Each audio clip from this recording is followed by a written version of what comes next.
एक घर में एक बच्चे का जन्म होता है। सब खुश होते हैं बच्चे को देखकर कि उनके घर में एक फौजी आ गया। वह बच्चा 4 साल का हो गया।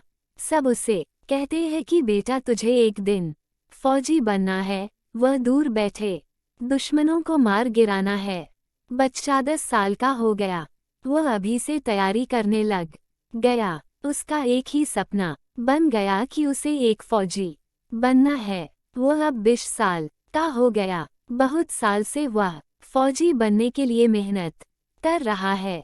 फौजी बनने और अपने लक्ष्य को हासिल करने के लिए उसने कभी भी गलत काम नहीं किया। उसका सिर्फ एक ही गोल है, वह है इस धरती माँ के लिए अपनी जान कुर्बान करना, देश की रक्षा करते करते शहीद होना। आखिरकार वह अपने मेहनत और लगन से एक बेहतर फौजी बन जाता है।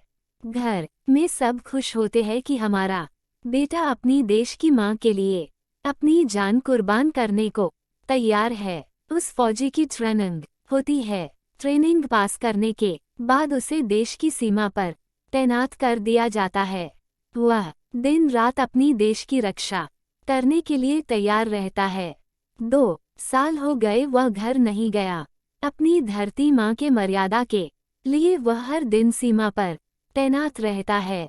वह 22 साल का हो गया। अब घरवाले उसके शादी के लिए लड़की ढूंढने लग गए और अपने बेटे को कहने लगे कि बेटा इस साल तेरी शादी करवानी है, इसलिए तू घर आ जा। लेकिन दूसरे देश के खींचातानी से वह उस साल भी घर न जा सका। घर में बैठी माँ दिन रात अपने बेटे को याद करके आंसू बहाती है। उसने भी कभी अपने बेटे को अपने से दूर नहीं रखा, लेकिन उसकी माँ ये जानती है कि इस माँ से जरूर उस धरती माँ की रक्षा करना जरूरी है कि सीमा पर दिन रात गोलाबारी होती है और वह फौजी अपने बुलंद हौसलों से उनका डटकर सामना करता है। ऐसे ही 1 साल और बीत जाता है। घर में अब भी उसका सब बेसब्री से इंतजार करते रहे। अगले साल उसे छुट्टी मिलती है और वह घर जाता है। घर में सब उसे देखकर इतने खुश होते हैं कि शब्दों में बयां नहीं कर सकते। फिर उस फौजी की शादी हो जाती है और फिर छुट्टी खत्म होने के बाद घर से जाता है। अपने पीछे अपने प्यारे से परिवार को छोड़कर चला जाता है।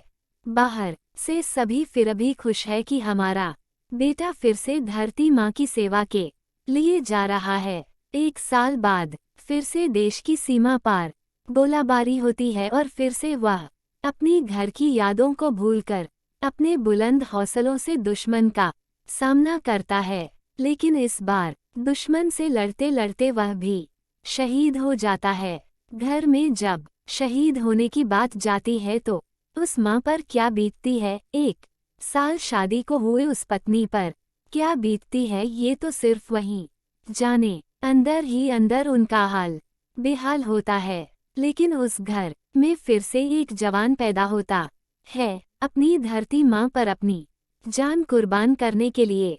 मात्रा 24-25 साल की उम्र में न जाने कितने जवानों ने इस तिरंगे की शान के लिए अपनी जानें दी है और आगे भी इस तिरंगे में लिपट कर अपनी जानें देते रहेंगे।